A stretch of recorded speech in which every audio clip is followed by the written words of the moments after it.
शुरुआत करते हैं भगवान राम के जीवन से। इन दस्तावेजों में उनके लिए जो शब्द सबसे ज्यादा इस्तेमाल हुआ है वो है मर्यादा पुरुषोत्तम।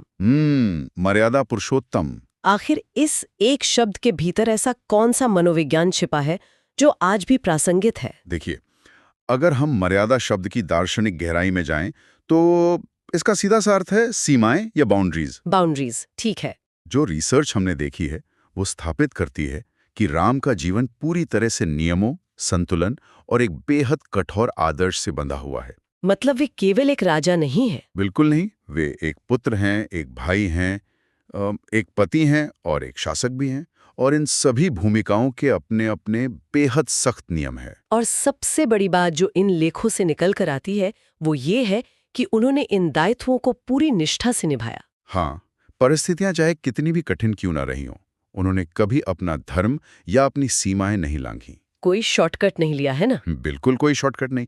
ये इस बात का ब्लूप्रिंट है कि मानव जीवन की नींव कैसी होनी चाहिए, उसमें ठहराव कैसे आता है। पता है, इन लेखों में एक जगह राम के चरित्र को समझाने के लिए नदी का उदाहरण दिया गया है। वो बहुत ही खूबसूरत उपमा है। मुझे भी बहुत रोचक लगी। अगर हम सोचें तो एक नदी तभी तक जीवनदायिनी होती है जब तक वो अपने किनारों के बीच बहती है। सही बात है। वो दो किनारे ही उसकी मर्यादा हैं, उसका अनुशासन है। और जिस दिन वो नदी अपने किनारों को तोड़ देती है तो वो बाढ़ बन जाती है। बिल्कुल, बाढ़ बन जाती है। और बाढ़ कभी जीवन नहीं देती, वो विनाश लाती है। राम का जीवन उसी नदी की तरह है जो सीमाओं के भीतर रहकर दिशा दिखाता है। और इसीलिए उनका जीवन अनुकरणीय है। लेकिन एक मिनट रुकते हैं, एक सवाल है मेरा। हाँ, बताइए। अगर नदी का हमेशा किनारों के बीच बहना ही आदर्श है, तो क्या इसका सीधा सा मतलब ये नहीं है कि अनुकरण का अर्थ सिर्फ एक उबाऊ और घुटन भरे अनुशासन में बंध जाना है? ये बहुत ही स्वाभाविक सा सवाल है। मतलब क्या ये लगातार अपनी आजादी को कुचलने जैसा नहीं है? कोई भी इंसान हमेशा खुद को एक सांचे में कैसे बांध कर रख सकता है? ये सवाल किसी के भी मन में आ सकता है कि क्या नियम हमें बांध देते हैं, लेकिन इन विश्लेषणों में इसे एक बिल्कुल अलग नजरिए से देखा गया है। अच्छा, वो कैसे? अनुशासन उबाऊ नहीं है। वास्तव में ये खुद को टूटने से बचाने का, मतलब सेल्फ मैनेजमेंट का सबसे बेहतरीन तरीका है। Self management. मानव जीवन ना स्वाभाविक रूप से कमजोरियों और भटकाव से भरा होता है। हमारी ऊर्जा बहुत जल्दी बिखर जाती है। हाँ, ये तो है। ध्यान बहुत जल्दी भटकता है हमारा। हाँ। तो ऐसे में मर्यादा या अनुशासन हमें कैद नहीं करता, बल्कि वो हमारी ऊर्जा को केंद्रित करता है, फोकस करता है। ओहो, मतलब राम का जीवन हमें सीधे तौर पर यह सिखाता है कि कैसे जीना चाहिए। बिल्कुल। जब हम कहते हैं कि राम अनुकरणीय है, तो उसका कारण यह है कि वे मानव मर्यादा के भीतर रहते हुए पूर्णता प्राप्त करते हैं। जब हम उन सीमाओं का अनुकरण करते हैं तो हम अपनी बिखरी हुई ऊर्जा को सही दिशा दे रहे होते हैं। एकदम सही। ताकि हमारे भीतर की ऊर्जा बाढ़ ना बने, बल्कि एक शांत नदी बनी रहे। तो इसका मतलब ये हुआ कि राम वो अंतिम पैमाना है जो हमें बताते हैं कि अपनी सीमाओं के भीतर रहकर अपना सर्वश्रेष्ठ कैसे देना है। हाँ, ये एक ऐसा ढांचा है जो हमें सुरक्षित रखता है। लेकिन यहाँ बात बहुत दिलचस्प हो जाती है, क्योंकि यदि राम वो नदी हैं जो किनारों के बीच सुरक्षित बहती हैं, तो उस स्थिति का क्या जहाँ कोई किनारे ही न हो, जहाँ सारी सीमाएं खत्म हो जाएं। बिल्कुल।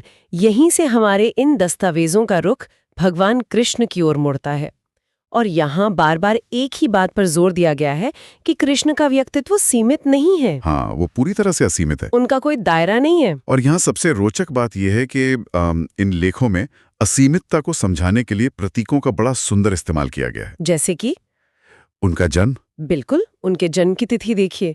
उनका जन्म अष्टमी को हुआ था, यानी 8वीं तिथि। 8 का अंक। इन व्याख्याओं के अनुसार अंक 8 बहुत ही गहरा प्रतीक है। अगर हम 8 के अंक को ध्यान से देखें या गणित में इन्फिनिटी के निशान को देखें, तो उसमें कोई कोने नहीं होते। एकदम सही। उसका कोई तय शुरुआती या खत्म होने का बिंदु नहीं होता। आप उंगली फेरते रहिए, वो कभी खत्म नहीं होगा। अरे वाह! यह हम दर्शाता है कि कृष्ण जो कुछ भी करते हैं वो असीमित है। इंसान अपनी सीमित बुद्धि से उसे कभी पूरी तरह बांध कर नहीं समझ सकता। और इस असीमितता को साबित करने के लिए जो उदाहरण दिए गए ना, वे सच में कल्पना से परे हैं। बिल्कुल। एक जगह स्रोत में बड़ी सटीक बात लिखी है कि हम एक छोटे से सांप को देखकर ही घबरा जाते हैं, हम एक सांप का फण नहीं पकड़ सकते। हाँ, और उन्होंने कालिया नाग के फण पर नृत्य किया। और अपनी एक उंगली पर पूरा गोवर्धन पर्वत उठा लिया। ये सब असीमित होने के ही तो प्रमाण हैं। और अगर हम इन चमत्कारों से परे उनके व्यवहारिक पक्ष को देखें तो कृष्ण एक ही समय में अनगिनत भूमिकाएं निभा रहे हैं। वो भी विरोधाभासी भूमिकाएं। हाँ, एक तरफ बाल लीलाएं, दूसरी तरफ प्रेम, फिर वे कूटनीतिक मास्टरमाइंड भी हैं, महायुद्ध के सूत्रधार भी हैं। और उसी युद्ध के मैदान में गीता का ज्ञान भी दे रहे हैं। तो अब आप ही बताइए, क्या कोई भी सामान्य इंसान इस जीवन का अनुकरण कर सकता है? ये तो सीधा सीधा असंभव लगता है। कृष्ण इमोशनल ह्यूमन डायमेंशन के एक्सट्रीम हैं। एक्सट्रीम मतलब आखिरी सीमा। हाँ, जहां मानव भावनाएं और क्षमताएं अपनी आखिरी सीमा को छू लेती हैं, जहां से आगे सोचना संभव नहीं है, कृष्ण वहां खड़े हैं। वे कर्म के बंधनों में नहीं बंधते, वे लीला करते हैं। लीला, इस शब्द को थोड़ा और खोलेंगे? लीला का अर्थ ही है वो क्रिया जो सामान्य नियमों या कारण और परिणाम की तार्किक श्रृंखला से पूरी तरह मुक्त हो। अच्छा, इसीलिए उनका जीवन कॉपी करने के लिए नहीं है। बिल्कुल नहीं। आप उस असीमता को कॉपी कैसे कर सकते हैं जिसे आप पूरी तरह समझ ही नहीं सकते, जो आपके स्ट्रक्चर से ही बाहर है? तो फिर उनका जीवन किस लिए है? इन विचारों के अनुसार कृष्ण का जीवन अर्चन के लिए है, मतलब समझने, महसूस करने और एक गहरी श्रद्धा के साथ पूजने के लिए। राम हमें दिखाते हैं कि कैसे जिएं, जबकि कृष्ण हमें दिखाते हैं कि हम क्या बन सकते हैं, हमारी क्षमताएं कहां तक जा सकती हैं। एकदम सही निष्कर्ष निकाला आपने। ये तुलना मुझे बहुत सोचने पर मजबूर कर रही है। अगर हम इन दोनों को आमने सामने रखें तो तस्वीर और साफ होती है। बिल्कुल, राम एक नदी की तरह है जो मर्यादाओं के बीच बहते हैं और अनुशासन सिखाते हैं, और कृष्ण एक समुद्र की तरह है जिसकी कोई सीमा नहीं है। हाँ, समुद्र में आप कहाँ जाएंगे?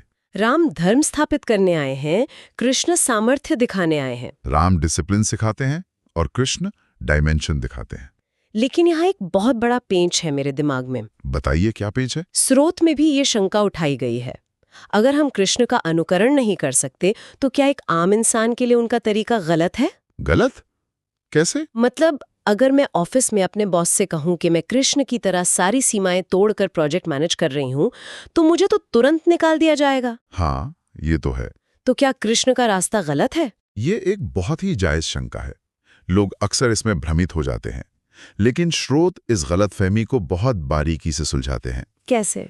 हमें ये समझना होगा कि कृष्ण अनुकरणीय नहीं है का ये अर्थ बिल्कुल नहीं है कि उनका जीवन गलत है। गलत होना और क्षमता से बाहर होना, इन दोनों में बहुत बड़ा फर्क है।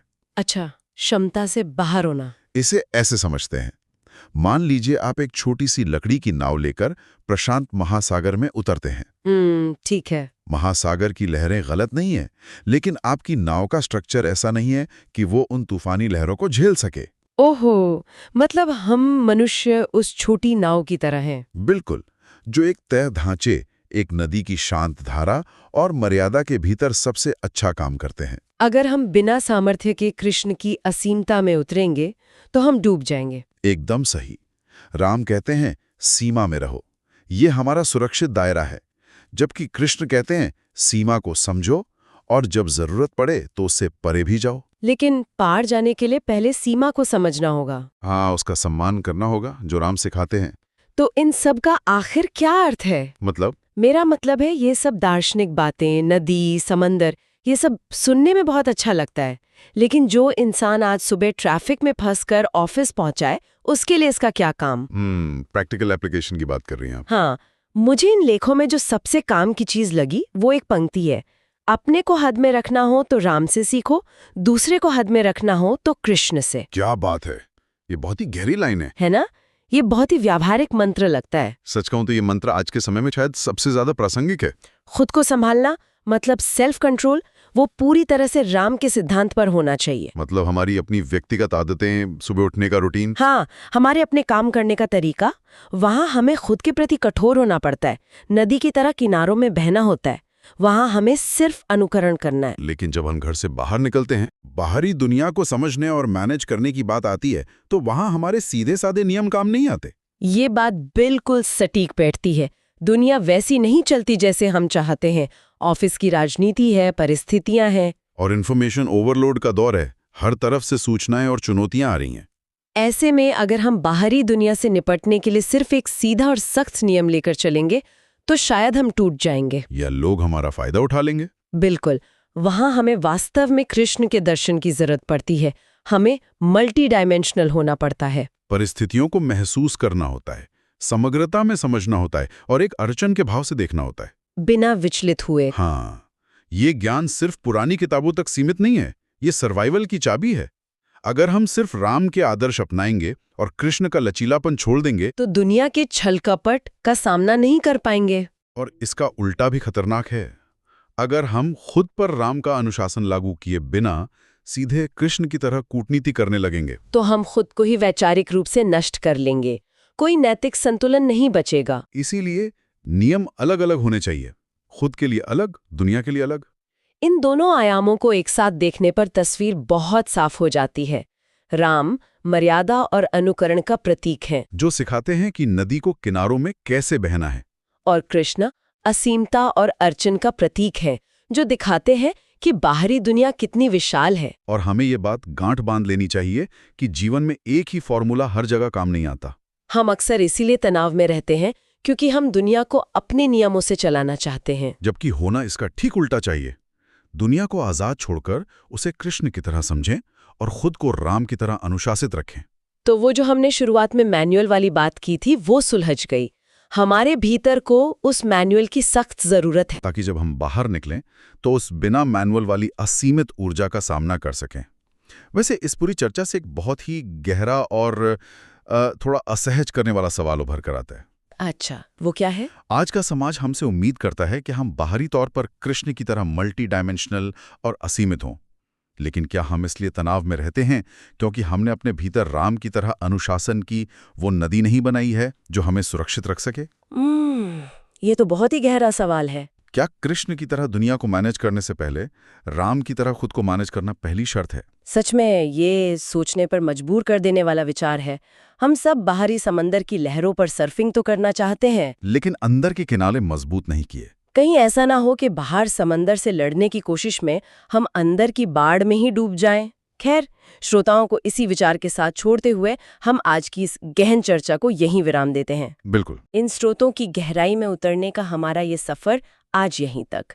अगली बार फिर किसी नए विषय की परतों को खोलने के लिए मिलेंगे।